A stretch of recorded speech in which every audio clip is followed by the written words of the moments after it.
fog clung to the moorland estate like a living thing, coiling through the ancient hedges and pressing against the tall windows of Ravenwell Manor. Inside, a single scream shattered the velvet hush of midnight.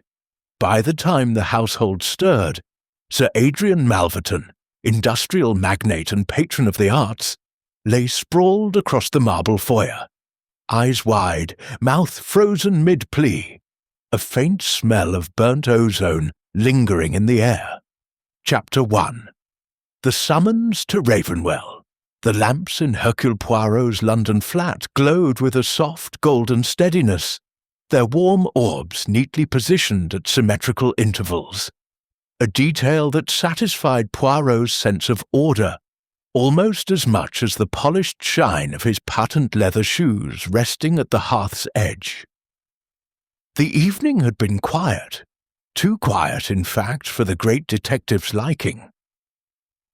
Captain Hastings had been reading The Strand, with the enthusiastic absorption typical of him when engrossed in yet another serialized adventure featuring a rival detective, whom Poirot, naturally, considered inferior in both intellect and moustache cultivation.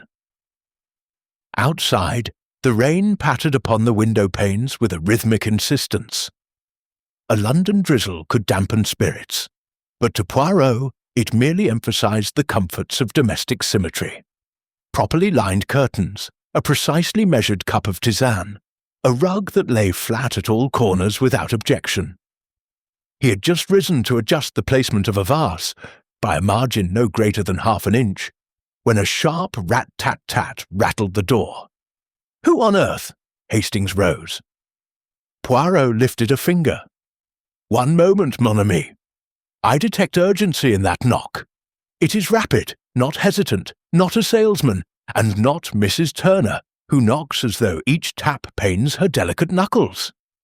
Hastings opened the door to reveal a courier dripping with rain and carrying a sealed envelope.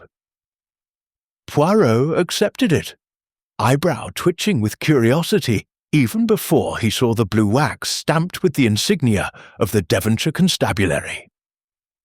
"A telegram?" Hastings asked. "At this hour?"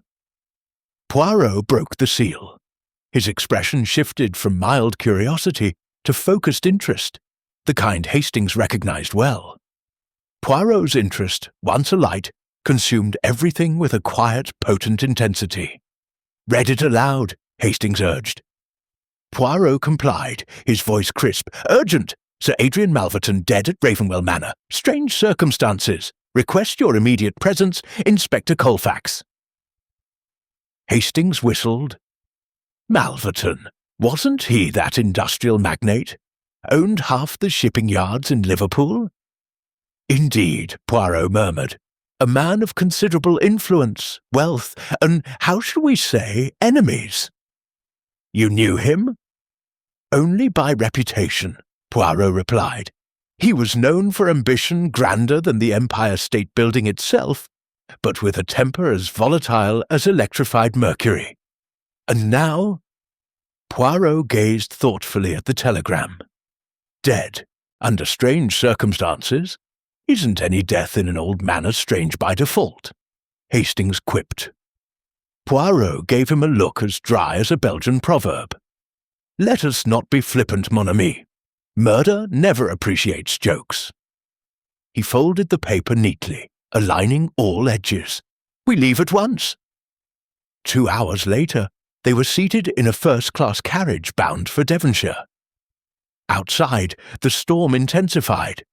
Trees whipped back and forth like ghostly dancers, and the spectral glow of lightning occasionally cut across the landscape.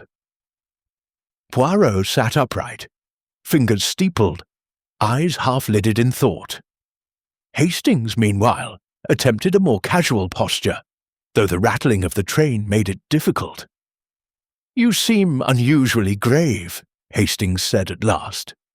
"And you, Hastings, seem unusually observant tonight," Poirot replied without looking up. "Well, yes, but one can't help noticing you haven't once commented on the conductor's mismatched buttons, or the substandard polish on the brass fixtures. The conductor's buttons were mismatched deliberately, Poirot said. One from this morning's coat, one from last week's, a sign of a man who overslept. And the brass fixtures have not been polished because the porter has recently changed shifts. Hastings blinked. You did notice those things? Naturellement. But you didn't say anything. Poirot sighed. Because, mon ami, I am saving my little grey cells for matters more pressing.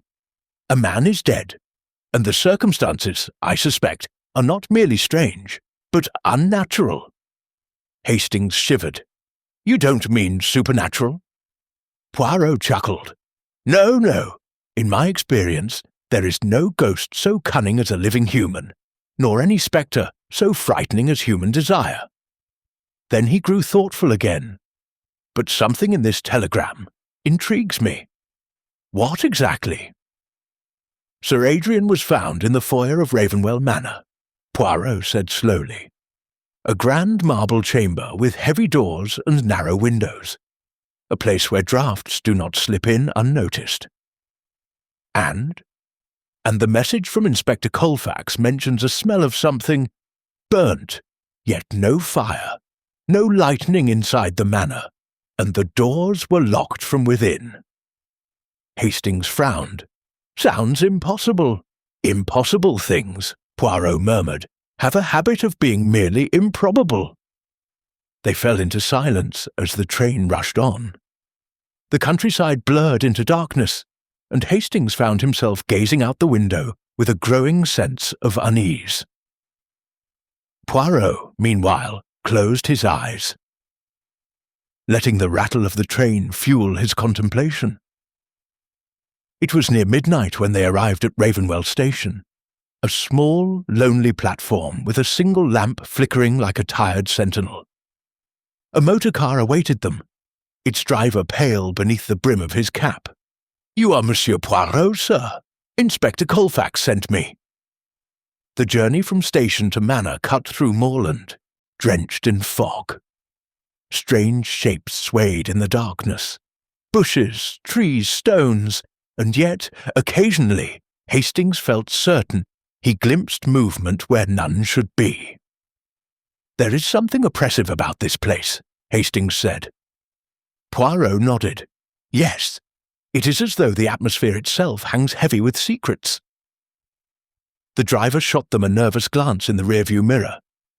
Begging your pardon, gentlemen, but folk around here say Ravenwell's been cursed for years. Bad things happen to bad men, and Sir Adrian was not well liked.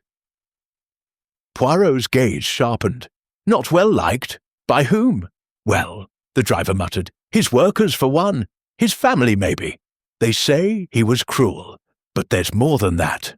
Do tell, Poirot encouraged. People swear they hear humming in the manor at night, like electricity in the walls, but no wires to speak of. Lights flickering where no bulbs burn. And Sir Adrian, the driver swallowed hard. He told some folk the house was alive. Hastings scoffed. Alive? Superstitions, Poirot said calmly. But superstitions often hide a useful truth. Continue, s'il vous plaît. That's all I know, sir. Ravenwell Manor appeared suddenly from the mist, vast, foreboding, and silhouetted like a monolith against the storm-lit sky. Its many turrets clawed upward. Ivy strangled its outer walls. The wrought-iron gates creaked open as though in protest. Poirot glared at the looming building with a mixture of disdain and interest. It is Hastings, the sort of place where the walls have ears. And the ears have secrets, Hastings added. Poirot approved. Très bien. You are learning the poetry of deduction. Inspector Colfax met them just inside the massive oak doors. He was tall, broad-shouldered, and clearly exhausted. Thank heavens you've come, he said. This case, it's unlike anything I've seen. Describe the scene, Poirot requested, from the beginning, with precision. Colfax gestured to the foyer behind him. Sir Adrian was found lying right there, middle of the marble floor. No wounds, no signs of poisoning thus far. The physician refuses to give a definitive opinion. Poirot stepped into the foyer. The air carried a faint scent of something scorched, barely perceptible, yet unmistakable to one who paid attention. "Ah," Poirot whispered, "the air. It tells a story." The foyer was grand, its checkered marble gleaming beneath the chandelier. Yet something felt irregular, a tension, a lingering vibration. Poirot knelt on one knee and placed his hand on the floor. "Hastings," he said softly, "do you feel that?" Hastings crouched. "Feel what?" Poirot frowned. A faint hum, as if the stone retains an echo. "Like a reverberation?" "Precisely." Colfax cleared his throat. "The maid who found him said the same. She claimed she heard a buzzing sound when she entered, but when we arrived, nothing." Poirot rose slowly. "This buzzing, describe it. A low vibration, mechanical, electrical, or so she said." Poirot nodded. "You searched for machinery." "Every inch," Colfax said. "Nothing, and that's not all. The windows were locked from the inside and the outer doors bolted. A locked room mystery." Poirot gave a slight smirk. "Delightful." Hastings looked incredulous. "Delightful? Mais oui," Poirot replied. "A murder surrounded by impossibility is the most stimulating of all." Sir Adrian's body had been removed to a guest chamber. Poirot insisted on viewing it immediately. The corpse lay on the bed, face frozen in an expression of startled terror, eyes wide, mouth parted as though mid-shout. Inspector Colfax shook his head. "Never seen anything like it." Poirot inspected the skin, the lips, the fingertips. He used a magnifying lens, his moustache twitching in concentration. "No burns," he murmured, "no punctures, no discoloration typical of common poisons." He lifted the hand. Cold, but cold in a way that suggests sudden cardiac cessation. Yet no prior medical condition indicated. Colfax replied. "Dr. Graves said Sir Adrian had the constitution of a bull." Poirot moved to the clothing, elegant evening wear. He found no tears, no stains, nothing amiss except a faint scent. Poirot whispered, "Do you notice it, Hastings?" Hastings sniffed. "Ozone. Just so. And do you detect it elsewhere?" "No." "Exactly. The scent is strongest on the cuffs." As though his hands met with a sudden concentrated charge of something. Hastings stared. "Electrocution." Poirot shook his head. "There are no burns, no marks. Electrocution leaves evidence. This does not." He leaned closer. "Unless, mon ami, the energy was not delivered in a sustained manner, but in a pulse so controlled, so exact, it stopped the heart without leaving trace." Hastings blanched. "That sounds impossible." "Impossible," Poirot murmured, "is a word I have learned to distrust."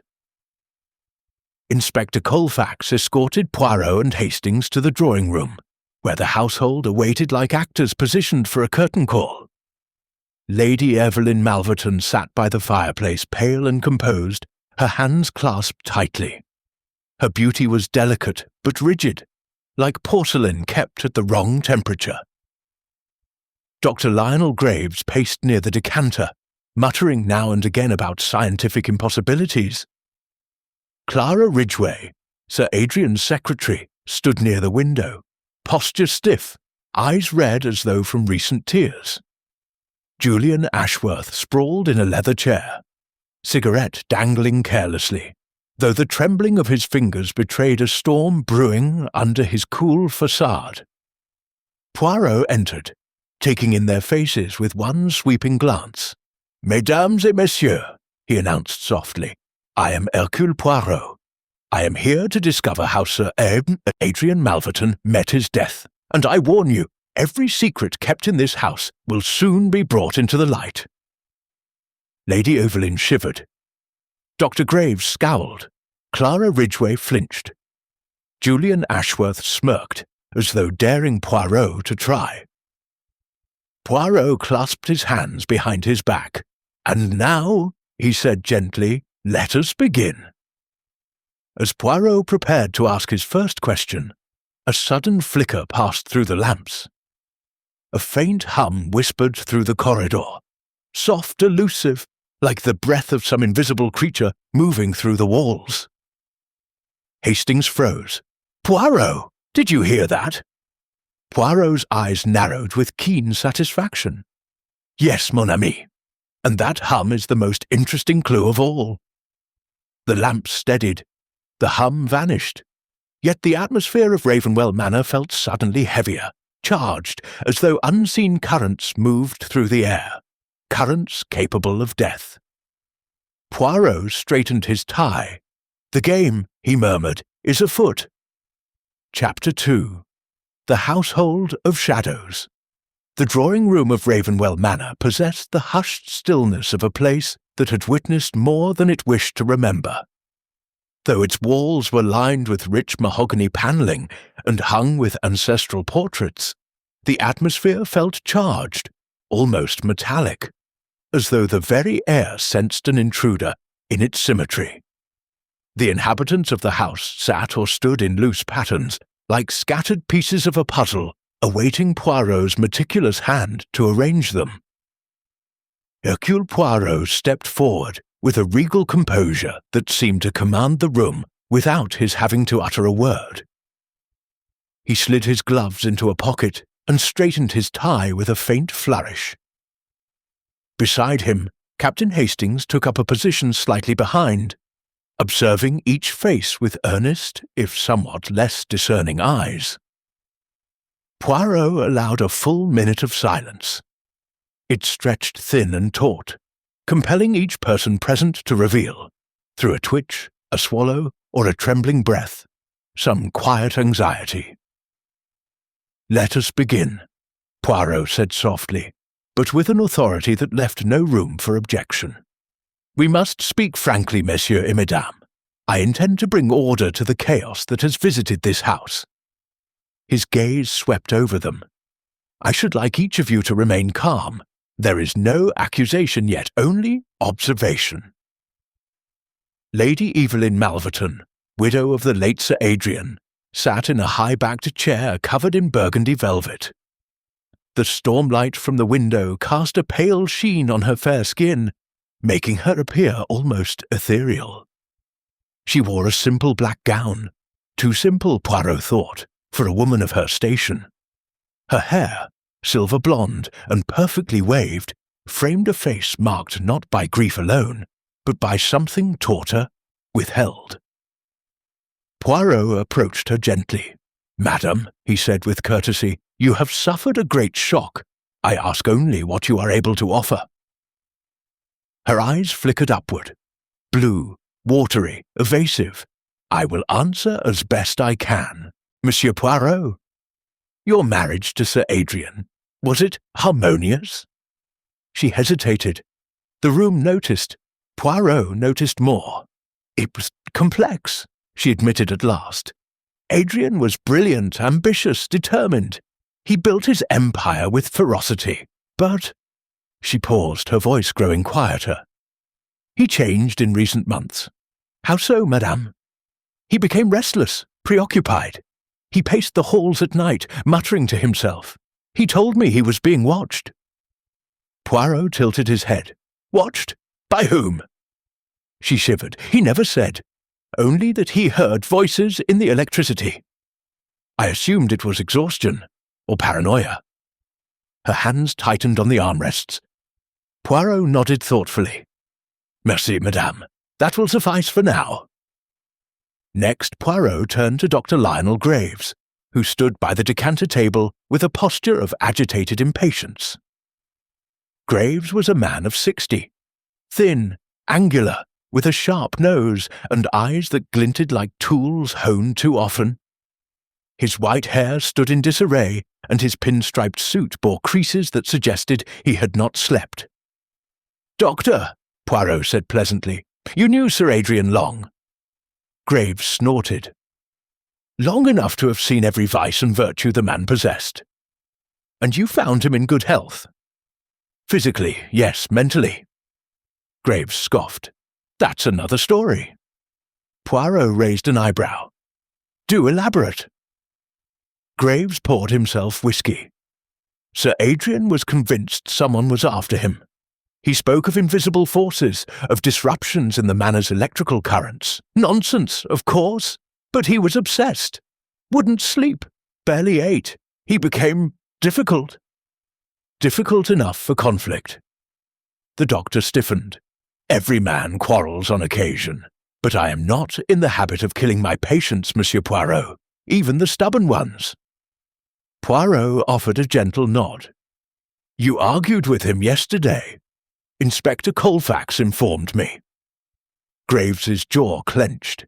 He was conducting experiments in that laboratory of his, dangerous ones. I warned him someone might get hurt. He laughed, as though I, a physician, understood nothing of health or risk. Poirot noted the flare of resentment. Passion, yes, but murderous intent? That was harder to judge. I thank you, Doctor, Poirot said, stepping away.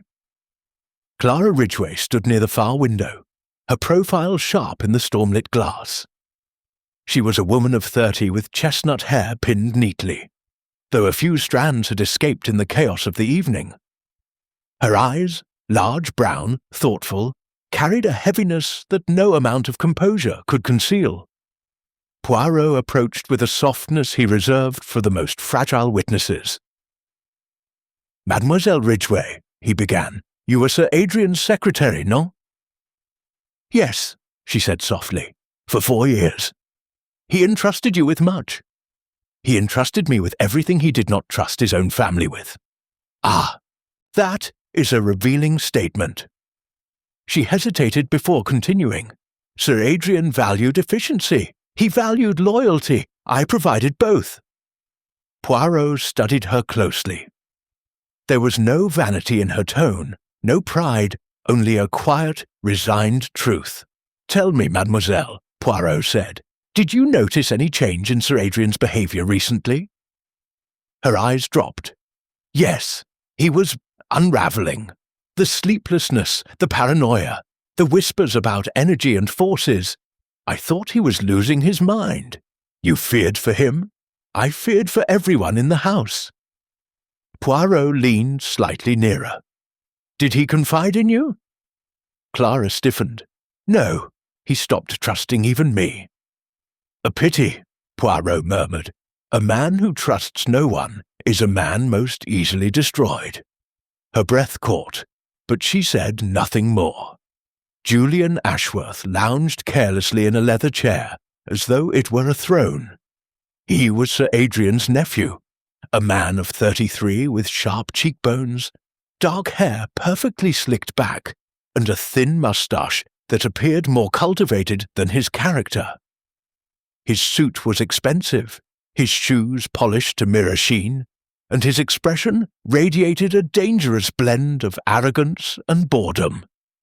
Poirot fixed him with a penetrating stare. Monsieur Ashworth, he said, you are the heir to Sir Adrian's fortune. Julian smirked. So they tell me. And how do you feel about the good fortune? Quite generously, I assure you. Hastings stiffened, clearly disgusted by Julian's flippancy. Poirot, however, remained unmoved. Monsieur, Poirot continued calmly, tell me of your relationship with your uncle. Julian flicked ash from his cigarette. Adrian was a tyrant. He funded my education, yes, but only so he could parade my accomplishments as his own. He used money to manipulate everyone. Yet you remained under his roof, Poirot observed mildly. Julian shrugged. Economics, Monsieur Poirot. He paid. I stayed. Poirot allowed a small pause to fill the room.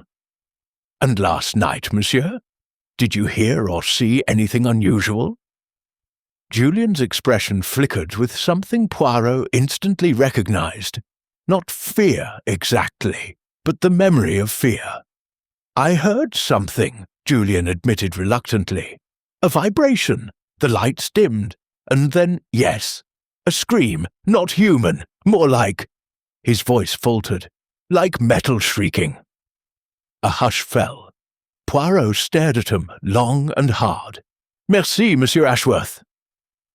Poirot resumed pacing the room, each step measured with mathematical precision. The storm's breaths rattled the windows, shadows flickered, and the hum, a faint elusive sound, seemed to drift through the walls once again. Poirot stopped suddenly.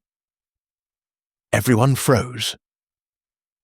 "There it is," Poirot whispered. "You hear it, Hastings?" Hastings listened, and then nodded slowly. "A vibration, yes, very faint." The others exchanged horrified glances. Poirot smiled, slightly. "At last, the manor reveals a clue." He moved to the centre of the room and pressed his palm against the floor. Nothing. He touched the wall next. Still nothing. But when he placed his fingertips against the brass light fixture on the mantel, he felt a tremor. "The electricity," Poirot murmured. "It carries a message." "Message?" Graves scoffed. "Electricity doesn't speak." "Oh, but it does," Poirot countered. "One must only learn its language." He turned sharply. "It is time," Poirot declared, "that I should see the place where Sir Adrian fell." They returned to the great marble foyer. Its high ceiling stretched like a cavern of echoes, and the stormlight flickered through the stained glass windows, scattering colours across the cold stone floor. Poirot stepped slowly toward the exact spot where the body had been found.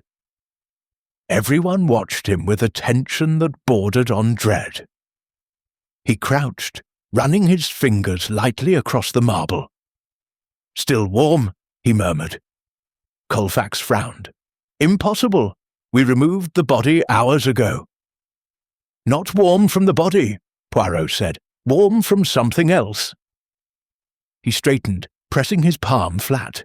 A vibration, faint but steady, as if a residual current lingers. Clara Ridgway spoke softly. "Are you saying he was killed? By electricity?" "If so," Dr. Graves interjected, "there should be burns." Poirot nodded. "Under ordinary circumstances, yes." He closed his eyes, inhaling deeply. But what if the electricity was not delivered by wire? Colfax frowned. "Then how—" Poirot opened his eyes, gleaming with sudden insight.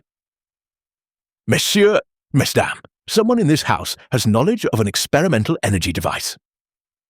The room froze. Clara's face paled. Dr. Graves stopped breathing. Julian looked confused. Lady Evelyn's eyes widened in alarm.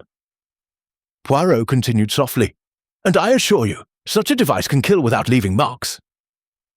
A gust of cold wind snapped through the foyer. Everyone jumped except Poirot, who pivoted sharply toward the source. A carpet corner had lifted. Poirot strode to it, knelt, and lifted the heavy Persian rug. Beneath it, half hidden, gleamed a small metal disc, brass, circular, etched with patterns like concentric ripples. He touched it, warm, buzzing. Poirot lifted it between two fingers, and the room gasped. "What is that?" Julian demanded. Poirot turned it delicately. Part of a machine, a conductor, and placed very deliberately under this rug. "Meaning what?" Graves asked. Poirot looked up, his expression grave. "Meaning, Doctor, that this death was no accident. Sir Adrian Malverton was murdered by design." The hum returned, louder now, unmistakable, then faded into silence. The household stared at Poirot with wide, fearful eyes. He pocketed the brass disc. "Ravenwell Manor has begun to speak," Poirot said softly, "and mes amis, we must listen, carefully." Chapter 3. The Laboratory of Echoes. The corridor leading to Sir Adrian's private laboratory stretched long and narrow, lined with portraits whose painted eyes seemed to follow every step. Poirot walked ahead, his glossy shoes tapping with purposeful rhythm upon the marble tiles, while Hastings, Inspector Colfax, and the trembling Clara Ridgway followed behind. The storm outside had deepened, its thunder rolling through the manor like the growl of some unseen predator. At the end of the hall stood a steel-reinforced door, out of place amidst the manor's Edwardian elegance. Poirot paused before it. "Ah," he murmured, "here is where the science of Sir Adrian flirted with the forbidden." Clara retrieved a small brass key from her coat pocket, her hand shaking slightly. "He kept this room locked at all times. He said the work was delicate." "Delicate?" Colfax muttered. "More like dangerous." She inserted the key. The lock clicked open with a sound far too loud in the silence. The door swung inward. The laboratory was unlike anything Hastings expected to see in an English country estate. The walls bristled with copper coils, oscillators, and shelves lined with peculiar glass orbs. A large waist-high generator dominated the far corner, its metallic surfaces polished to a mirror-like sheen. The faint smell of ozone lingered in the air, as though a bolt of lightning had kissed the room not long ago. Poirot stepped inside and immediately stopped. He tilted his head, listening. The hum, faint, pulsing, familiar. "The same vibration from the foyer," he whispered. Clara's face grew pale. He said the machine was evolving, that it was responding to him. Hastings blinked. "Responding? My dear Miss Ridgway, machines do not respond to humans unless designed to." Her eyes flickered toward the generator. "That's what frightened me." Poirot ran his gloved fingertips along the metal casing. It was warm, not dangerously so, but enough to indicate recent use. "Tell me, mademoiselle," Poirot said gently. "When did Sir Adrian last come here?" "Last night, around 11. He asked not to be disturbed." She swallowed. He was more agitated than usual. Poirot's brow furrowed. "Did you hear anything unusual?" "A flash," she whispered. "A sound like the air snapping." Colfax stepped forward. "Could he have been electrocuted here?" "No," Poirot replied calmly. "There are no scorch marks, no signs of a body collapsing. His death occurred where we found him, which means someone moved him," Colfax finished grimly. Poirot nodded. "Or something drove him out." Upon the central work table lay a leather-bound notebook. Poirot opened it with extreme care. Inside were pages filled with mathematical equations, diagrams of energy coils, and cryptic notes written in Sir Adrian's restless hand. Hastings read aloud one line. "The resonance grows, stronger each day. It answers me now." Clara closed her eyes. He was convinced he had discovered a new form of communication. Colfax scoffed, but Poirot raised a finger. "Read, Hastings. Continue." Hastings flipped to the page. Tested the small emitter in foyer. Result, disorienting shockwave. Temporary paralysis possible. Mon Dieu, Poirot breathed. He was experimenting with directed energy. Colfax rubbed his temples. "Are you telling me he built a weapon?" Poirot's moustache bristled with indignation. No, Inspector, he built a marvel. But in the wrong hands, any marvel becomes a murder." Poirot suddenly froze. Something is missing. They looked at the table, cluttered but symmetrical in the meticulous way of an inventor. Poirot pointed to an empty indentation in the dust. "A circular object," he said, "brass, perhaps 4 inches across." Hastings's eyes widened. "Like the disc you found under the rug?" "Exactement." Clara clasped a hand over her mouth. "He always kept it here. It was the core. He called it the pulse conductor. Without it, the generator cannot function." Poirot paced slowly. thoughts knitting themselves with razor precision. "So," he said softly, "the conductor was removed from this room, taken to the foyer, hidden beneath the rug, and used." Colfax inhaled sharply, meaning the killer used Sir Adrian's own invention against him. Poirot nodded once. "A murder using invisible force. Elegant, efficient, and silent." But his eyes sharpened suddenly. "No, not silent. The manor hums still." Poirot reached toward a panel on the side of the generator, a lever etched with symbols Hastings did not recognize. "Monsieur Poirot!" Hastings exclaimed. "Surely not." Poirot paused. "Fear not, mon ami. I do not intend to activate anything. I only wish to understand." But before he could touch it, a spark leapt from the metal, snapping toward Poirot's hand. Clara screamed. Poirot recoiled, startled but unharmed. The generator pulsed, one deep vibration, like a heartbeat echoing through steel. Everyone went still. "It reacted," Poirot murmured, astonished. "Without power, without conductor." Colfax backed away. "Then what in God's name is animating it?" Poirot turned his gaze toward the storm-lashed window. "The manor, Inspector, or rather, the current flowing through it. Sir Adrian wired this house like a nervous system." Clara's voice shook. "Do you mean—" "Yes," Poirot said. "His machine is not in this room alone. It is everywhere." Poirot walked along the wall, examining each coil and switch.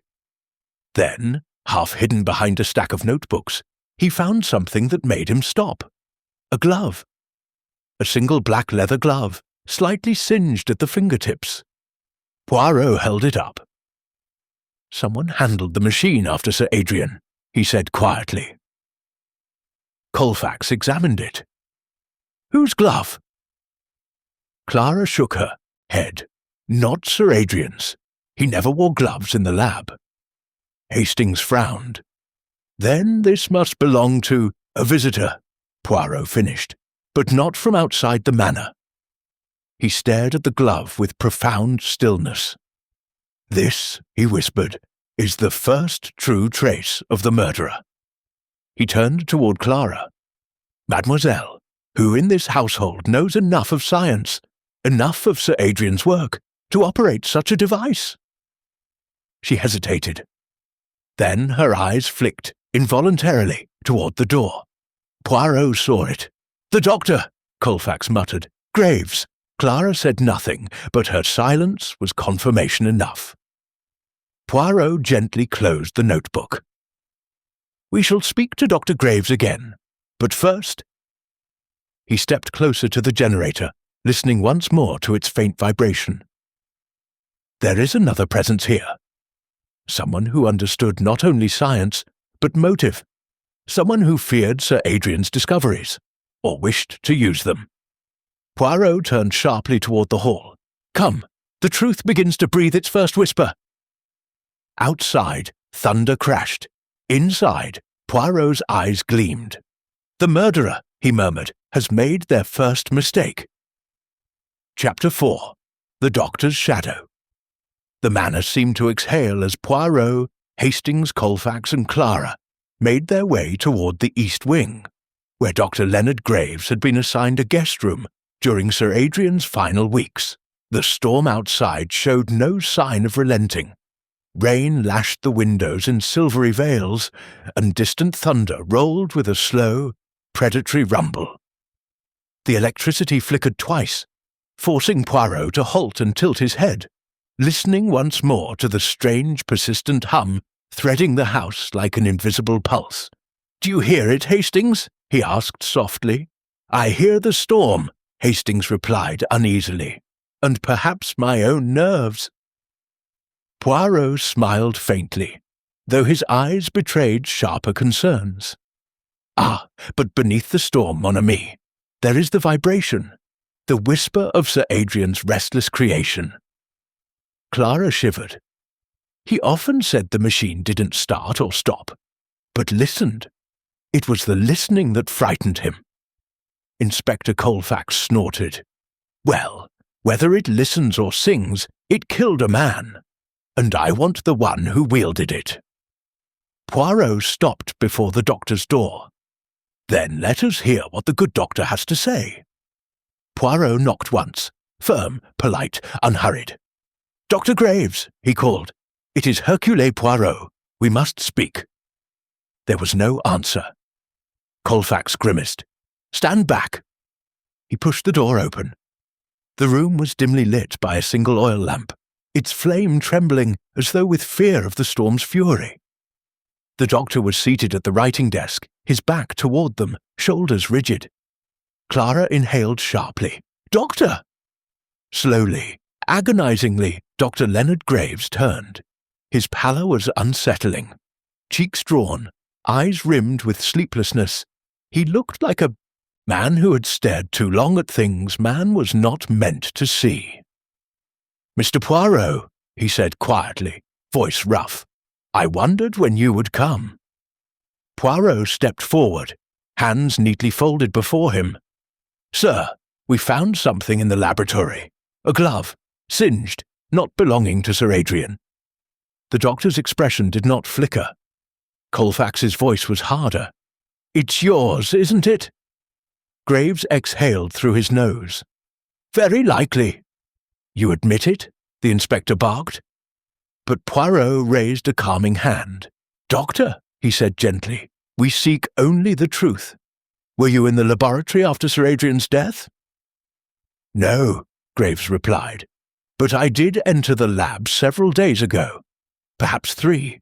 He needed assistance adjusting the test coils. I wore gloves then. My hands blister easily." Poirot studied him. "And after his death?" Graves's jaw tightened. "I did not return." Poirot narrowed his eyes slightly. "Vous êtes sûr?" "Quite." Hastings stepped forward. "Doctor, we have reason to believe Sir Adrian was frightened. His notes speak of the machine responding, of danger." Graves sighed. He grew paranoid. The closer he came to breakthrough, the more it consumed him. Lack of sleep, stimulants, isolation, it changed him. Clara flinched as though struck. "You told him to rest." "I begged him," Graves corrected. "But genius is a stubborn flame. It burns itself long before it warms the world."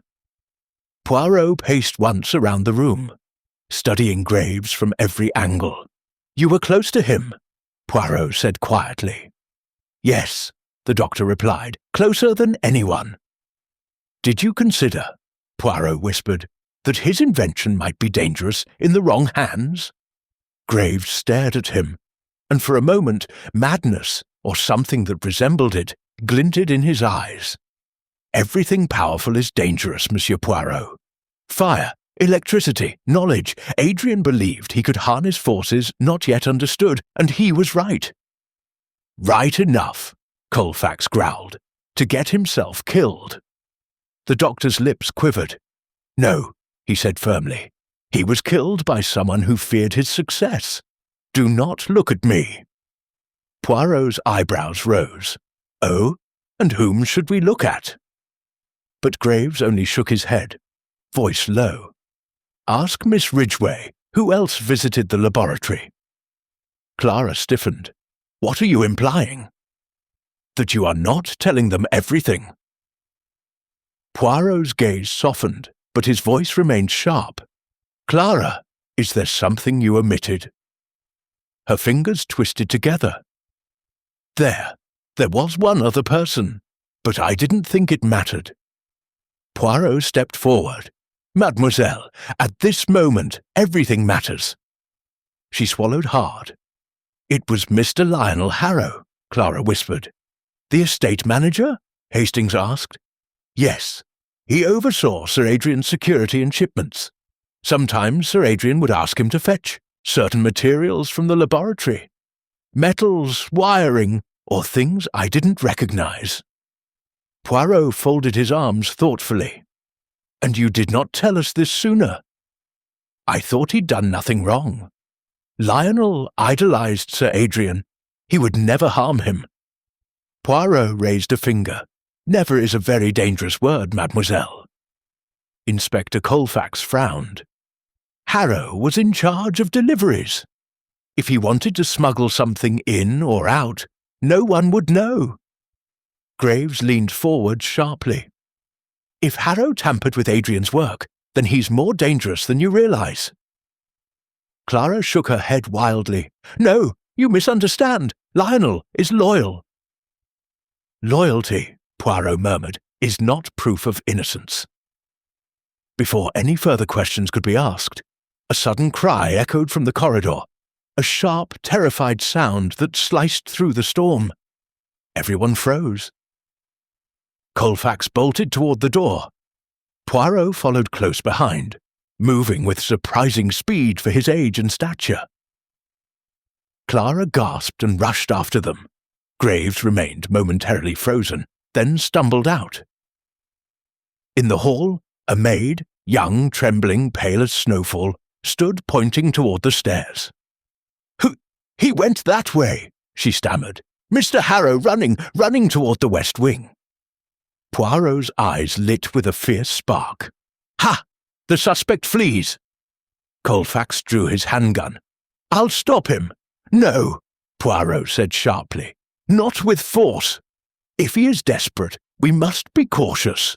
He may carry something amplified. Hastings blanched. You mean? Yes, Poirot whispered. Part of the machine. They hurried down the corridor, guided only by flickering lights and the storm's angry illumination through tall windows. The hum of the manor grew louder here, vibrating faintly through the floorboards. Poirot paused at a junction. Hastings, do you feel that? Hastings swallowed. A draught? No, a warning. A sudden thud echoed from deep within the west wing. Colfax cursed. He's barricading himself somewhere. Poirot's eyes narrowed. He goes not to hide, but to complete something. The murderer does not flee from the scene of their crime. They flee toward the next, Clara gasped. But why the west wing? There's nothing there except... Poirot finished her sentence. The generator's auxiliary chamber. She looked stunned. You knew? Of course. The hum grows louder the closer we come. He turned to Colfax.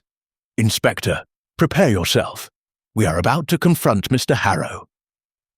Colfax nodded grimly. And if he's armed with whatever Sir Adrian built? Poirot's voice dropped to a whisper. Then we must pray we are not too late. Chapter 5. The West Wing Resonance. The west wing of Blackwood Manor had long been abandoned, left to dust and draughts and the lonely creak of displaced air. As Poirot, Hastings, Colfax, and Clara approached the shadowed corridor, the cheerful temperature seemed to drop. The storm outside hurled itself against the glass panes with growing fury.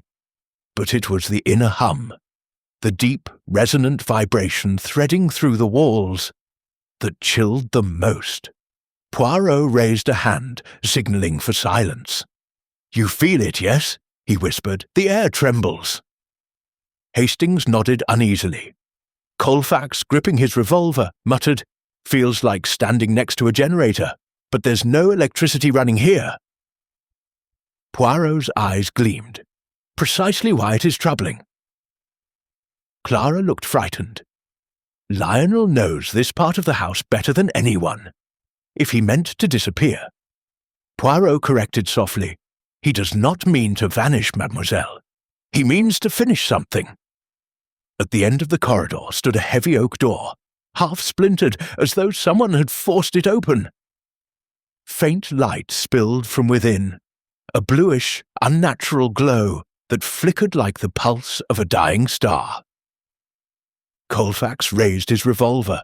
He's inside. No, Poirot murmured, pressing the inspector's arm gently downward. We must approach with caution. The machine may be temperamental. Clara clutched Hastings's arm. Lionel would never hurt anyone. He adored Sir Adrian. Poirot did not look at her. Devotion can drive the finest men to the darkest acts. He stepped forward, and eased the ruined door further open. The chamber was a cavernous room cluttered with rusted machinery, crates and abandoned blueprints. But all attention was drawn to the centre of the space, where a large copper frame, taller than a man, was connected to coils strung across the walls. The wires glowed faintly, crackling with small tongues of blue-white electricity that danced like fireflies trapped in a storm. And standing before the frame, his back to them, was Lionel Harrow. His shirt was soaked with rain and sweat. His hands trembled as he adjusted a brass panel, inserting a small disc-shaped object into a socket. Poirot inhaled sharply. "The pulse conductor!" Clara gasped. Colfax's voice thundered, "Mr. Harrow, step away from that device!" Lionel froze, but did not turn. "Inspector, you don't understand." "Oh, we understand plenty," Colfax growled. "Hands where I can see them." Lionel slowly raised his hands, but he turned his head toward Clara, face pale, eyes hollow with desperation. "I'm not the murderer," he whispered. "I'm trying to stop this." The hum deepened, vibrating the floor. Poirot stepped forward, his voice calm and steady. "Monsieur Harrow, please, speak wisely. Tell us what you believe you are preventing." Lionel gestured toward the machine. "Sir Adrian built this to amplify resonance patterns, frequencies of the body, the mind, even the atmosphere. But it's unstable. If the conductor remains active inside the house, the system will charge itself until it—" A violent spark leapt across the coils, illuminating the mere room. "Explodes!" Lionel finished. Clara's hands flew to her mouth. "Lionel, why didn't you tell us?" "I tried," Lionel cried, "but Sir Adrian wouldn't listen. He kept pushing, kept experimenting. When he realized the machine could incapacitate, he became obsessed." Colfax narrowed his eyes. "So you confronted him?" "Yes, but only to warn him. I never touched him. I was in the workshop when he died." Poirot stepped closer, observing Lionel's trembling hands, his fevered gaze, the slight burns along his fingertips. "Where did you find the conductor?" Poirot asked. Lionel hesitated. "Hidden in the foyer rug. I saw the scorch mark. I knew someone must have used it. Someone who knew how." Poirot nodded slowly. "And yet you did not think to inform the authorities?" Lionel swallowed. "Because I knew what it would look like. I often helped Sir Adrian test components. I knew the danger. That made me the perfect suspect." A pause. Poirot's eyes sharpened. "But your fear is not guilt." Lionel exhaled in relief, and then the machine roared alive. The copper frame surged with light. A column of blue resonance swelled upward, like a pillar of flame. The shock wave pushed Clara back into Hastings, who caught her. Colfax nearly lost his footing. Lionel stumbled toward the frame. "It's feeding off the storm! We have to shut it down!" Poirot darted forward, grabbing Lionel's sleeve. "No, touch nothing!" "But it will overload." Poirot's moustache twitched. "Then allow Hercule Poirot to think." The hum became a growl. Sparks snapped through the air, stinging like hot needles. The manor itself seemed to tremble. Hastings shouted over the roar, "Poirot! The panels, what do they do?" Poirot's eyes sweated brilliance and calculation. "They regulate frequency," he cried. "But someone has crossed the wires, intentionally." "Meaning?" Colfax shouted. "Meaning this machine was sabotaged." Clara's scream cut through the chaos. "Look!" They turned. A shadow moved at the far end of the chamber. Quick, silent, the outline unmistakably human. "Someone else is here!" Hastings cried. Colfax pointed his revolver. "Show yourself!" But the shadow slipped behind the machinery and vanished. Lionel's voice cracked. "That's the one! That's the one who killed Sir Adrian." Poirot gripped Lionel's arm. "Who, exactly?" Lionel's voice shook. "The one Adrian feared most. The one who wanted the invention buried. The one who knew how to overload the coils." He locked eyes with Poirot. Before anyone could respond, a thunderous pulse burst from the machine. The chamber shook, lights flared, and a high-pitched scream of electricity tore through the air. Lionel lunged toward the main switch. Poirot shouted, "No!" Too late. Lionel slammed the lever down. The machine shrieked, and darkness swallowed the room. A final echo rolled through the manor. Then silence. Chapter 6. The Woman Who Wept in the Dark. The storm had rolled in with a steady, almost meditative persistence. Rain sighing softly against the window panes, a rhythmic counterpoint to the agitation inside Waverley Grange. Poirot, having completed a brief inspection of the second-floor landing, descended the staircase with the precise steps of a man navigating not just architecture, but psychology. Every individual beneath that roof was being sifted through the fine mesh of his reasoning. And now, as the lamps flickered with the restlessness of the storm outside, the house seemed to hold its breath. He entered the drawing-room to find Lady Seraphina standing by the hearth, a fragile silhouette framed in gold firelight. Her head was bowed, hands clasped tightly in front of her, as though in prayer or dread.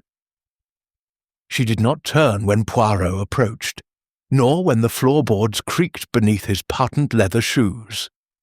Instead, she spoke in a quiet, tremulous voice that suggested she had expected him. "Monsieur Poirot," she said without looking up, "you have come to accuse me." Poirot's moustaches twitched. "Mais non, my lady. I have come to listen, for one cannot accuse where one has not yet understood." She turned slowly, her eyes silvered with the sheen of unshed tears. And for the first time the glamorous facade of the aristocratic hostess fell away. In its place stood a woman exhausted by secrets. "I feel as though," she whispered, "I am being stalked by the truth, and I have run out of corridors in which to escape." Poirot gestured gently toward the chaise lounge. "Then come, madame, sit. Let us speak openly, without the little masks that society encourages us to wear." His tone was soft yet firm enough to allow no refusal. Lady Seraphina sat, smoothing the folds of her pale silk gown. For a moment she stared into the fire, letting silence settle between them like a veil. Then, in a voice barely above a breath, she began. "I knew Alexander Farley was troubled. That much even a stranger in the street could observe. But I did not know how deeply his troubles ran, nor how profoundly they would entangle themselves with this house." She swallowed. "And with me?" Poirot inclined his head. "You were close to him." "Not in the way others suspected," she replied almost defensively. "He came to me often, yes, seeking counsel about his finances, his future, and his fears. Alexander was terrified of something, Monsieur Poirot. Terrified to the point of shaking hands and sleepless nights." Her voice trembled. "I tried to help him, but I could not find the source of his dread." Poirot's gaze remained steady, unreadable. "And yet, Lady Seraphina, you withheld this from me earlier." Shame flickered across her face. "Because I feared how it might be interpreted. I feared that my kindness would be warped into motive." She looked at him suddenly, eyes glistening. "But most of all, I feared that if I spoke of Alexander's fears, I would be forced to confront my own." The detective leaned back slightly, hands folded with comforting exactness over his lap. "Fear, madame, is a shadow with many shapes. but none of them disappear merely because we face away from the light." Her breath hitched, and she pressed a hand to her mouth to stifle a sob. Poirot waited patiently. The fire crackled softly. Finally, she spoke again. "Very well. There is something I must confess, not because I am guilty, but because I can no longer carry this weight alone." She closed her eyes. 2 nights before Alexander's death, someone threatened him. Poirot's eyes sharpened. "Threatened? You are certain?" "Yes." Her voice steadied slightly, gaining strength as confession replaced repression. "I heard raised voices through the study door. Alexander was saying, 'Please, there must be another way.' And the other voice, a man's, replied, 'There is no other way. You know what must be done.'" Poirot asked, "Did you recognize the voice?" She hesitated, but not from uncertainty, from fear. It sounded like Lord Mortimer. Poirot's expression remained impassively polite, but a spark of calculation ignited behind his eyes. "You understand the weight of such an accusation?" "I do," she whispered. "But I swear upon everything I value, Monsieur Poirot, I am not mistaken." Poirot held her gaze for a long moment, then rose. "And why did you not tell me this sooner?" Her hands clenched. "Because Mortimer, he has been a patron to me. He has championed my art, my independence. I feared that if I implicated him, even truthfully, I would be branded ungrateful, or worse, conniving." Her voice broke. "And what if I were wrong?" Poirot gave a small, sympathetic incline of his head. "Ah, madame, the fear of destroying a reputation can be almost as powerful as the fear of suffering one's own." He paused. "But you do not strike me as a woman who invents voices in the dark." Lady Seraphina exhaled shakily. "Thank you." "Tell me," Poirot continued softly, "did Alexander mention this threat afterward? Or his connection to Mortimer?"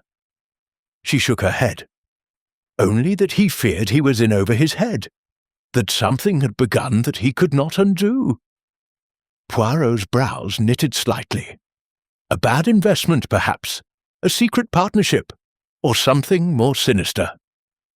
His voice grew contemplative. "The man was a haunted soul, and when a man is haunted, there is always a ghost." A flash of lightning illuminated the room. In the stark brilliance, Seraphina's face looked hollow, spectral, as though the storm outside had seeped into her. Poirot stood. "One more question, madame. After Alexander's death, did Lord Mortimer behave strangely toward you?" She nodded, almost imperceptibly. "He asked if Alexander had spoken to me, and when I said he had not, Mortimer looked relieved, terribly relieved." Poirot's moustaches twitched with the faintest hint of satisfaction. "Merci, Lady Seraphina. What you have told me is of great significance." She rose as well, bracing herself against the arm of the chaise. "Monsieur Poirot, do you believe Lord Mortimer killed him?" Poirot paused at the doorway, silhouetted against the dim corridor. "I believe, madame, that Lord Mortimer has much to explain. But whether he is a murderer," he lifted a hand, "that is a truth we have not yet reached." A low rumble of thunder rolled across the sky. Poirot opened the door. Lady Seraphina whispered behind him, "Monsieur Poirot." He turned slightly. "My nightmares began the same night Alexander died." Poirot's eyes narrowed. "Nightmares, madame." She nodded. "Of someone standing at the foot of my bed, watching."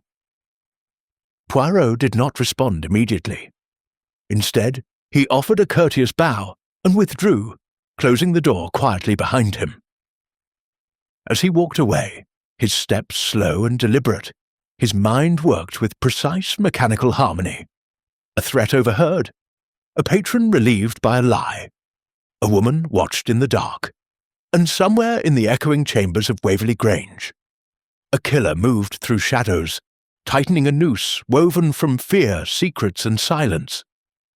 Poirot stopped at the foot of the stairs. Someone had lied, and someone had killed. But soon, very soon, the truth would step into the light. Chapter 7. Shadows on the Staircase. The storm did not abate. Instead, it thickened into a dark, pulsing presence that pressed against the windows of Waverley Grange like a living thing. Poirot ascended the grand staircase with the unhurried precision of a man who knows each step brings him closer to revelation. His little grey cells hummed, not with panic, but with a sharpened clarity reserved for the crucial juncture of a case. The house, once simply a place of aristocratic grandeur, had transformed into a labyrinth of secrets, where each corridor whispered contradictions, and each room held a fragment of a truth that refused to be spoken aloud. At the landing he paused, letting his gaze drift down the dim hallway that led to the east wing, a space where shadows clung to the walls like stains. It was here, several nights prior, that Alexander Farley had been found. And it was here Poirot suspected that the first threads of murder had been woven. He walked slowly toward the study, his shoes making soft, decisive taps against the polished parquet floor. The air grew colder, as though the house resented this reopening of wounds. Inside the study, Poirot closed the door behind him and surveyed the room with fresh scrutiny. The scent of cedar and old parchment lingered, mingled now with a faint dampness from the storm. The fireplace was cold, its ashes grey. On the desk, the lamp, left exactly as Poirot had ordered, threw a wan pool of light over Alexander's scattered documents. Poirot approached them again, though he had examined them twice already. It was not the papers he wished to study, but the room itself. The silence, the order, the exactness of Alexander's final moments. He looked to the small rug, still slightly misaligned, as though kicked during a struggle. To the bookcase, one shelf showing the faint ghost of a missing volume recently returned. To the faint, nearly invisible scratch on the inside of the window latch. Poirot touched it with his gloved fingertip. "Someone attempted subtlety," he murmured, "but they forget that the smallest things speak the loudest." He heard the creak of the floorboard outside. Poirot turned sharply. But instead of calling out, he moved to the corner where the lamp cast its weakest light. He waited. Another sound, lighter this time, hesitant. Then a figure appeared in the doorway. Jonathan Hale. His posture was stiff, his expression composed with the brittle elegance of a man constantly bracing for emotional impact. "Monsieur Poirot," he said softly, "I thought you might be here." Poirot stepped fully into view. "Indeed, monsieur, the room exerts a certain gravity." Jonathan hesitated at the threshold, glancing about the study as though it were a crime scene still fresh and pungent. "I haven't been back in here since that night. It feels—" He swallowed. "Wrong, like an echo." Poirot regarded him thoughtfully. "You and Alexander were close, no?" "Close?" Jonathan gave a dry, haunted laugh. "We were bound by the same burden, debts, expectations, the invisible chains of those who wait for you to fail. But close?" He trailed off, shaking his head. "No. Alexander kept his distance. He carried too much shame." Poirot approached. "Tell me, monsieur, what was the true nature of his financial entanglement with Lord Mortimer?" Jonathan's jaw tightened. "You've spoken to Seraphina." Poirot said nothing, which was answer enough. Jonathan exhaled slowly, Alexander invested in Mortimer's private ventures, quietly, discreetly. Mortimer promised enormous returns. But the venture soured.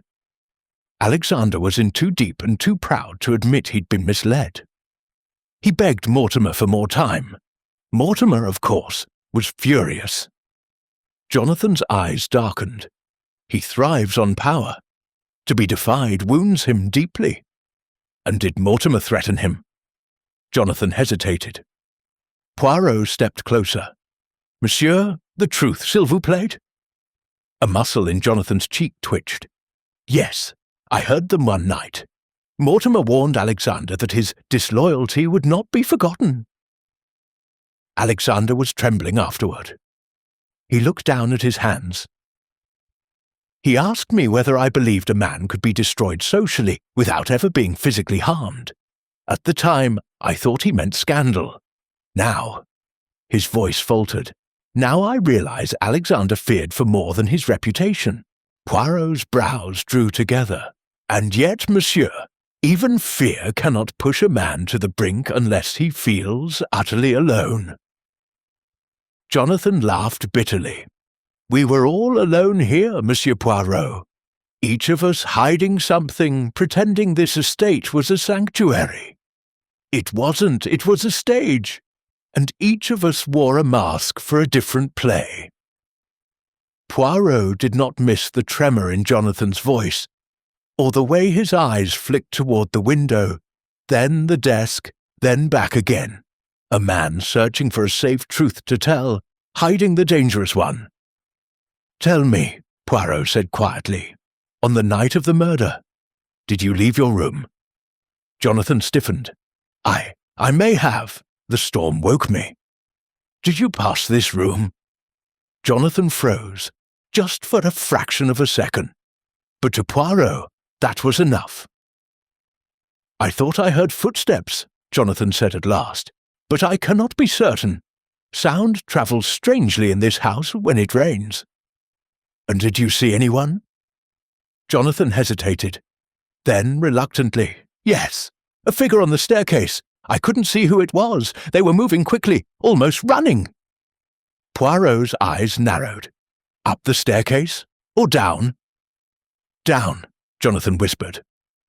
Poirot's heart flicked with the soft flame of revelation. "Merci, monsieur," he said gently. "You have been most helpful."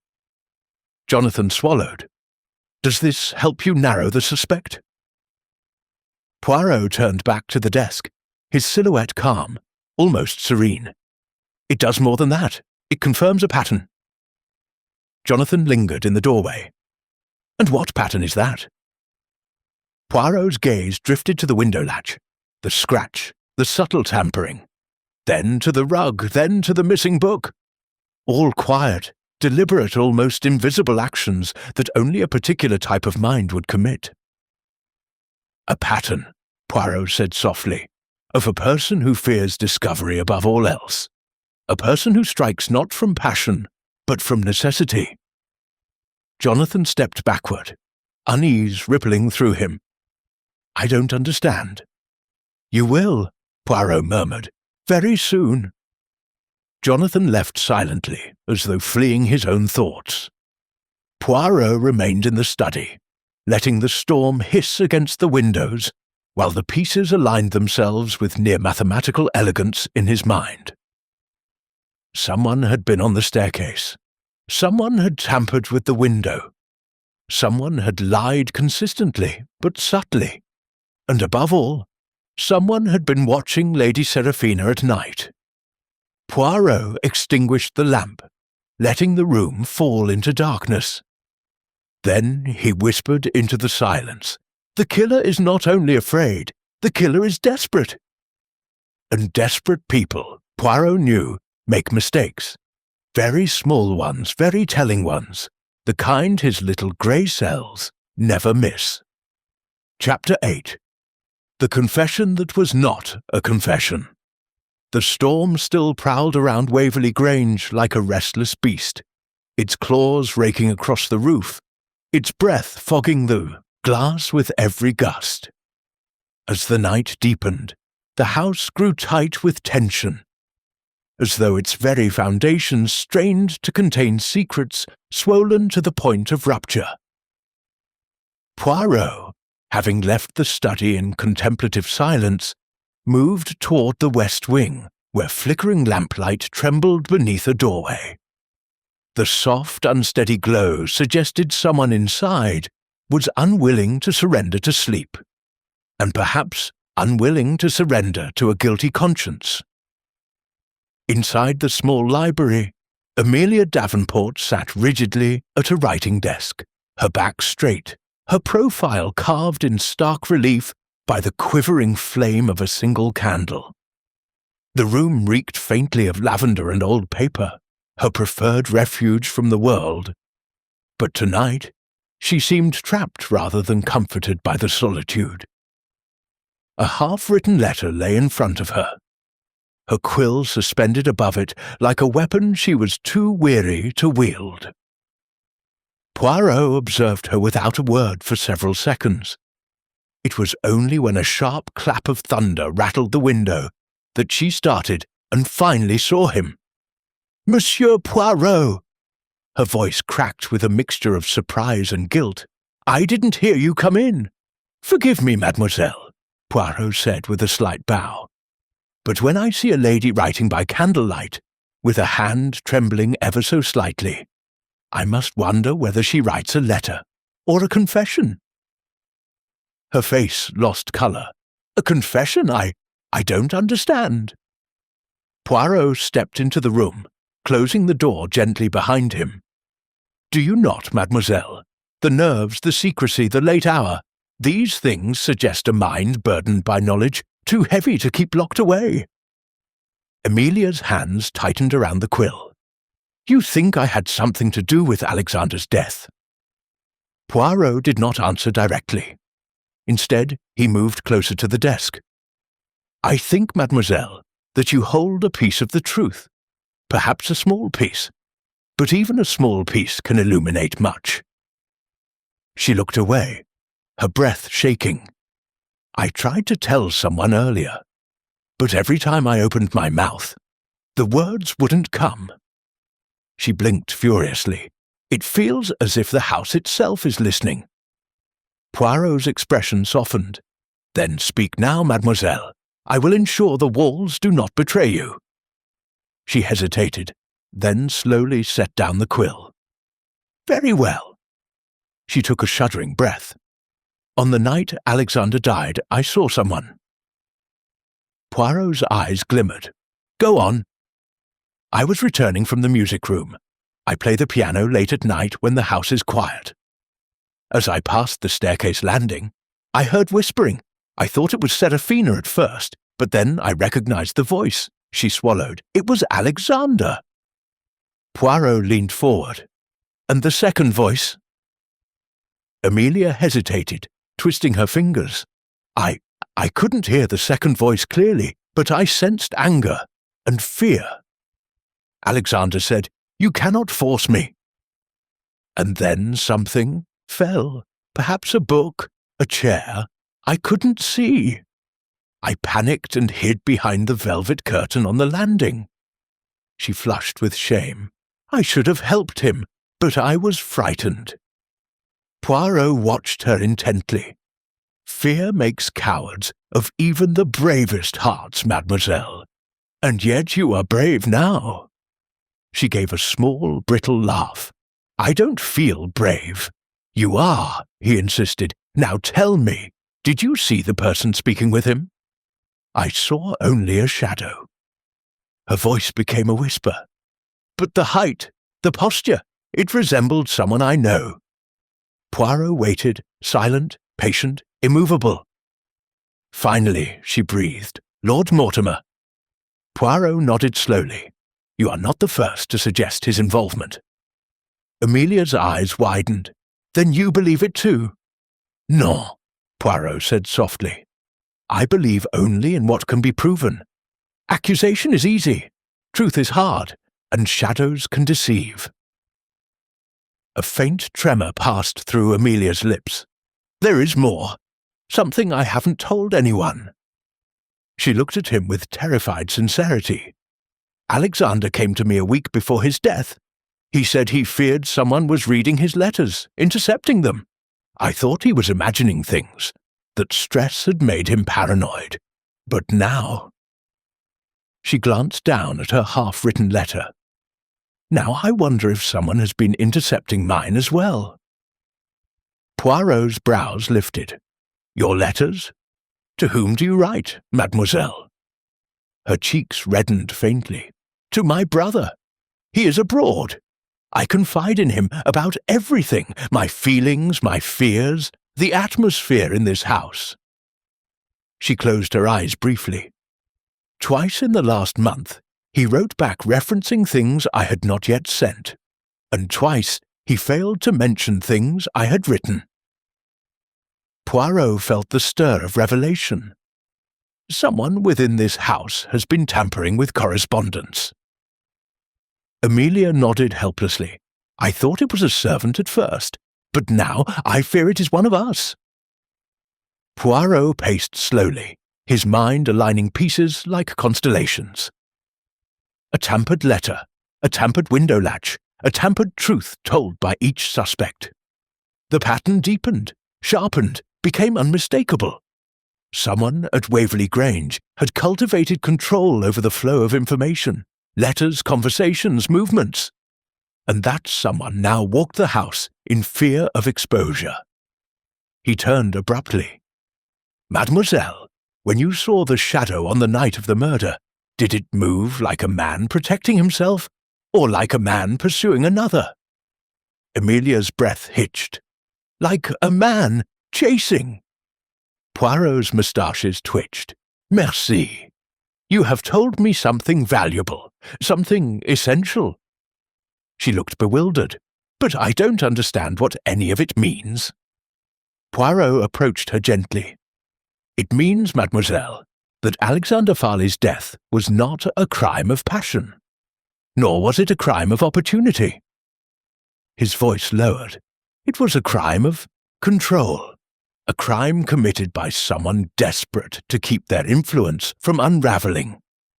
She stared at him with dawning horror. "Monsieur Poirot, do you know who killed him?"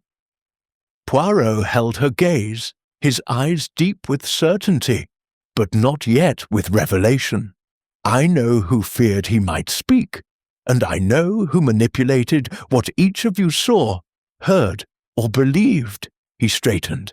"But the killer, mademoiselle, has made one fatal mistake. A mistake so small, so delicate, that only the little grey cells could perceive it." She stood abruptly, panic flaring. "Are we in danger?" "Not yet," he said quietly.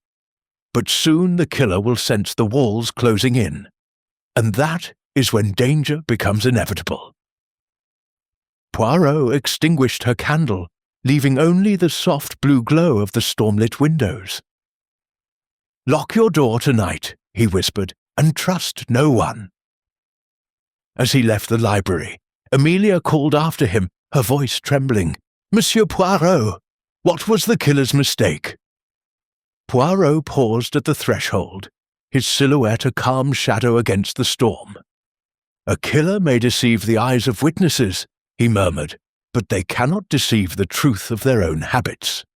He glanced back over his shoulder. "And habits, mademoiselle, are louder than alibis." Then he disappeared into the dark corridor, the storm howling behind him, and the house holding its breath as the noose around the murderer began to tighten. Chapter 9. The night of knocking doors. The hour had crept past midnight, yet Waverley Grange felt anything but asleep. An almost palpable tension stretched along every corridor, as though the estate itself anticipated a revelation or a catastrophe. The storm, though beginning to loosen its grip, still muttered against the glass with intermittent growls, like a beast refusing to retreat. Poirot moved through the dimly lit hallways with the same grave composure one might reserve for a cathedral or a tomb. His mind was a symphony of conclusions forming, patterns aligning, and truths crystallizing with every step. Tonight, he would test the boundaries of fear.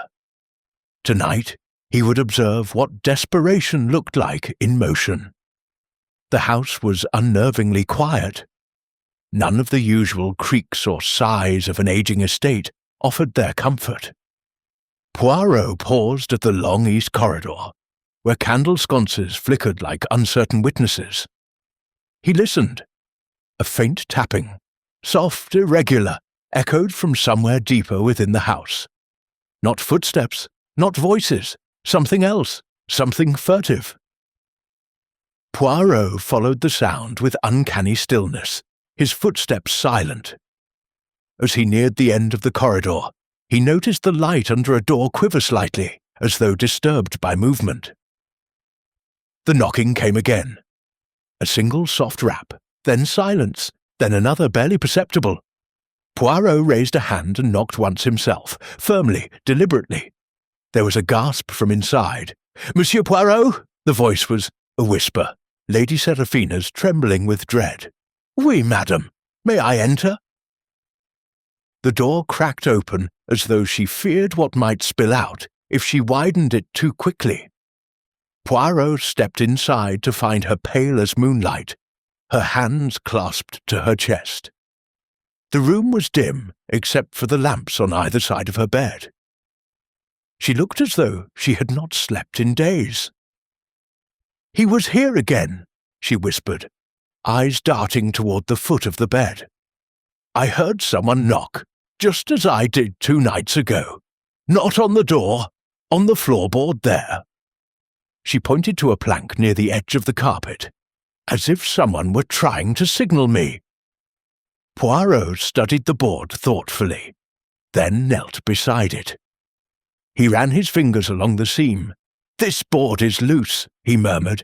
"Did you ever notice before?" "No," she breathed. "Never. But what does it mean?" Poirot said nothing for a long moment. Then he pressed down lightly. The board dipped, then lifted again, revealing a sliver of darkness, a hiding place. Seraphina clutched her throat. "Oh, dear God!" Poirot lifted the board fully. Beneath it lay a shallow recess, and within the recess a small object wrapped in dark cloth. Poirot removed it gently, unwrapped it. Seraphina gave a startled cry. A silver pocket watch. Alexander Farley's pocket watch. Poirot held it to the lamplight. The casing was scratched, as though it had been gripped tightly or wrenched away during a struggle. There were faint smears, old, faded, but unmistakably ink-like, on the hinge. But what interested Poirot most was a tiny, almost imperceptible engraving inside the lid. A set of initials. J.H. Seraphina gasped. "Jonathan Hale? But why would Alexander have anything of Jonathan's?" Poirot closed the watch. His voice was quiet. "Madame, the question is not why Alexander had it, but why someone would hide it under your floorboard." Seraphina's knees weakened, and she sank into a chair, gripping the armrest. "Someone wants to frame me. Or," Poirot added delicately, "someone wants to frighten you." Tears shimmered in her eyes. "Monsieur Poirot, am I the next target?" Poirot replaced the floorboard and rose. "I do not believe the murderer intends you physical harm, madame, but they intend something nearly as cruel, to keep you in fear so that you speak less. A frightened witness is a silent one." She looked at him helplessly. "Then what should I do?" "Remain calm," Poirot said softly, "and trust that the truth draws near. It always does." When he left her room, he found the corridor empty. But as he approached the main staircase, he noticed a sliver of movement, a shadow withdrawing around a corner too quickly to be casual. Poirot followed it briskly, turning into the lesser-used corridor that led toward the servants' wing. There, by the window overlooking the storm-darkened grounds, stood Jonathan Hale. His posture was rigid, his hands were clasped behind his back. His jaw was set like a man preparing for execution. He did not turn as Poirot approached. "You have been walking the corridors late at night, monsieur," Poirot observed, his tone neutral. Jonathan exhaled. "I could not sleep. These walls feel as though they are closing in." "Guilt can be a suffocating thing," Poirot said quietly. "It presses inward until the man beneath begins to crumble." Jonathan stiffened. "Is that why you've come? To accuse me?" Poirot came closer, studying him with piercing calm. "If I wished to accuse you, monsieur, I would not do so in a dark hallway. I would wait for the moment when all are present. A murderer deserves an audience, no?" Jonathan turned sharply. His eyes glimmered with something like fear, or anger, or both. "Then why are you here?" "Because tonight," Poirot said softly, "the killer grows anxious. And anxiety makes people move. They knock on doors, they hide objects, they watch from shadows." Jonathan's throat tightened visibly. "Poirot, whatever you think you know." Poirot lifted a hand. "Do not protest innocence or guilt. Instead, tell me this. Where were you 20 minutes ago?" Jonathan faltered. What does that matter?" "It matters," Poirot said, "because someone was in Lady Seraphina's room." Jonathan's eyes widened. "Seraphina? Is she safe?" Poirot observed his reaction carefully. Genuine, feigned, calculated. "She is shaken," he said, "but alive." Jonathan turned away, pressing his palms against the windowsill. "This house is poisoned. Every one of us is spiraling around the same fear. But I swear on my life, Poirot, I was not near her room tonight." Poirot stepped closer. "Then tell me where you were." Jonathan hesitated. His voice turned hoarse. "I was in the study." "Again?" Poirot asked mildly. "Yes," Jonathan whispered, "but not to hide anything. I went because I needed to understand. I needed to see if I could have stopped what happened." Poirot regarded him with unreadable stillness. "And?" Jonathan's voice cracked. "I couldn't have. No one could have. Alexander was doomed the moment he trusted the wrong man." Poirot's eyes glittered. "And who was that, monsieur?" Jonathan inhaled sharply, but did not answer. Poirot let the silence stretch. Then he said, "Very well. Tomorrow morning, I gather all of you in the drawing-room. We will pull the final veil from this mystery." Jonathan swallowed. "You know the truth." Poirot turned away, the faintest smile touching his lips. "I know enough." He walked back toward the main staircase, Jonathan's troubled gaze lingering on him like a shadow. The storm outside had begun to subside, but inside the house another storm brewed, one far more dangerous. Poirot reached the bottom of the stairs and paused, listening to the quiet hum of the lamplight, the distant rumble of thunder, and the thudding heartbeat of the house itself. Tomorrow he would reveal the killer. Tonight he would watch and wait. For the murderer always made one final move before the end, and Poirot, smiling lightly into the growing stillness, was ready for it. Chapter 10. The Unmasking. The morning broke reluctantly over Waverley Grange, the storm a fading memory of menace, leaving the estate washed in a grey diffused light that seemed to exaggerate every shadow and accentuate every line of tension. In the drawing-room, the household gathered with forced composure. Lady Seraphina, Amelia Davenport, Jonathan Hale, Lionel Harrow, Dr. Leonard Graves and Inspector Colfax all stood, each bearing the weight of the previous nights in their posture, their faces taut with apprehension. Even the furniture seemed tense under the collective anxiety, as if the house itself anticipated the revelation that was about to unfold. Poirot, standing near the fireplace, surveyed them with the calm scrutiny of a conductor before a symphony, the little grey cells in full command.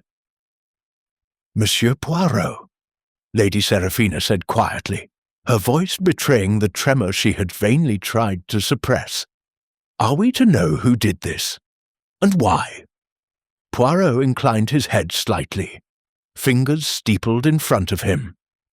"Oui, madame. We are indeed at the moment when the veil may finally be drawn. And it is, I assure you, a truth both remarkable and subtle, concealed within ordinary gestures and overlooked moments." He turned to the group, eyes sharp, commanding attention. "During the past week, we have all been observers and participants of a narrative shaped by fear, manipulation, and ambition. But only one has acted with the deliberate intent to ensure that fear could become fatal." Colfax shifted uneasily. "Are you saying the killer is in this room?" Poirot's moustache twitched. "Mais oui. The killer has watched, has hidden, and has calculated. And above all, the killer has revealed himself through the minutest of errors." He turned first to Dr. Graves, whose eyes, though tired, betrayed neither fear nor guilt. "Doctor, you assisted Sir Adrian in his experiments. You feared the power he wielded, yes, but you lacked the motive for murder. Your concern was intellectual, not personal. You may go." Graves exhaled and stepped back, visibly relieved. Next, Lionel Harrow. "You attempted to interfere with the machine in the West Wing. Yes, your hand trembled, and yes, you acted out of fear of causing harm, but your intentions were transparent. No ill will toward Alexander, only a desire to prevent a calamity. You are innocent, Lionel." Amelia Davenport shifted in her seat, eyes wide. "Then it wasn't Jonathan? Or Mortimer?" Poirot's gaze fixed on Jonathan Hale, who tensed. "Monsieur Hale is honest and loyal. He is tormented by events, by what he perceived and failed to prevent, but he too is innocent. His errors were in hesitation, not malice." Jonathan let out a long, shaky breath, relief washing over his features. Poirot turned slowly toward the remaining two, Lady Seraphina and Lord Mortimer. His gaze softened slightly at Seraphina, though it retained its surgical precision. "Madame, your nights have been haunted, yes, but only by fear. You were observant, yes, and courageous, yes, but you did not act with violence. You may step aside." All eyes then shifted to the final figure, Lord Mortimer, whose composure seemed almost brittle in the filtered light.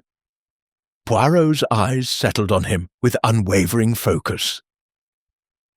"And you, monsieur, are the one who sought control over Alexander Farley's affairs, over his investments, his inventions, his very existence. You feared exposure, for his success threatened your reputation and your schemes."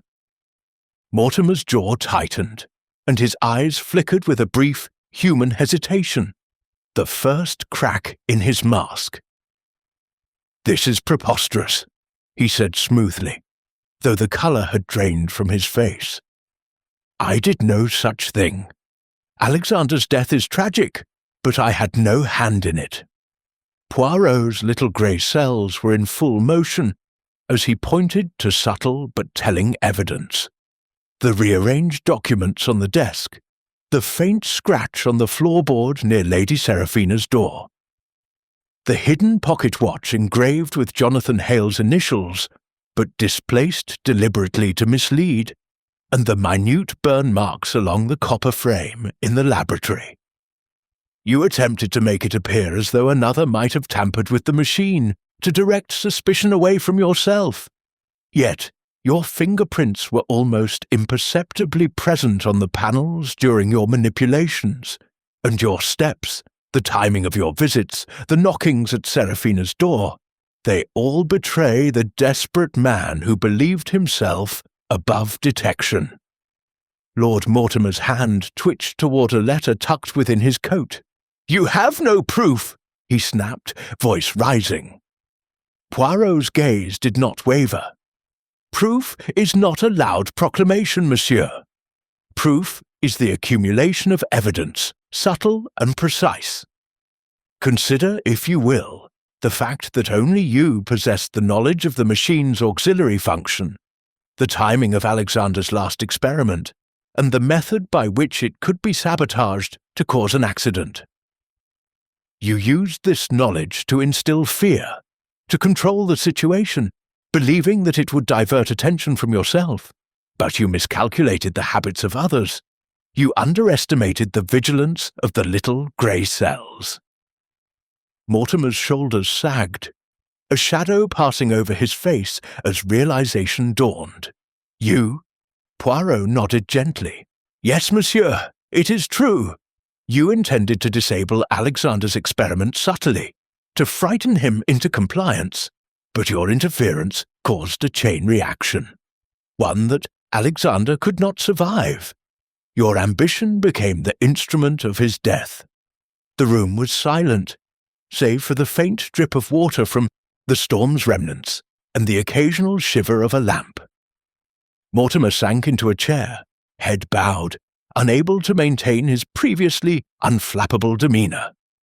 Even Colfax looked on, stunned, as the final puzzle piece fell into place. Poirot continued, softer now, his voice almost compassionate. "Justice is not merely punitive, monsieur.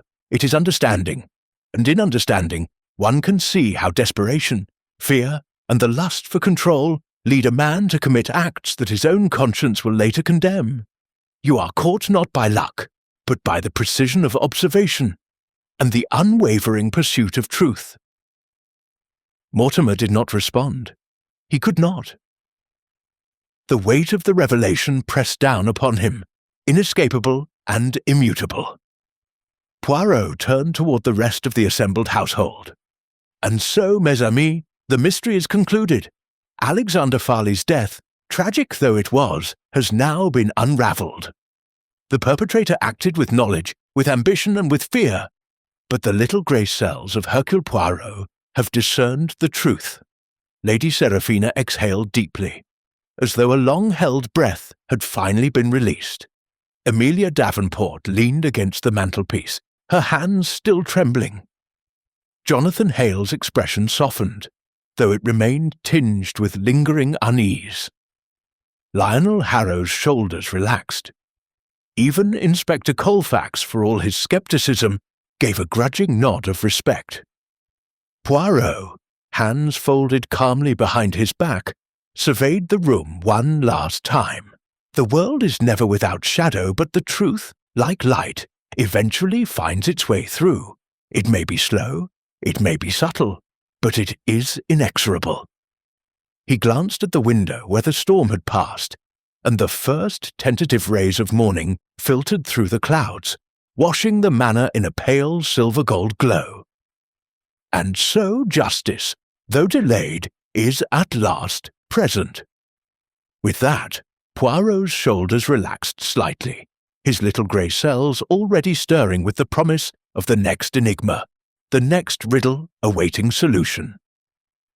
Outside, the wind had died, the rain had ceased, and inside Waverley Grange, for the first time in many nights, a fragile peace settled upon the household, a peace born not of forgetting, but of understanding.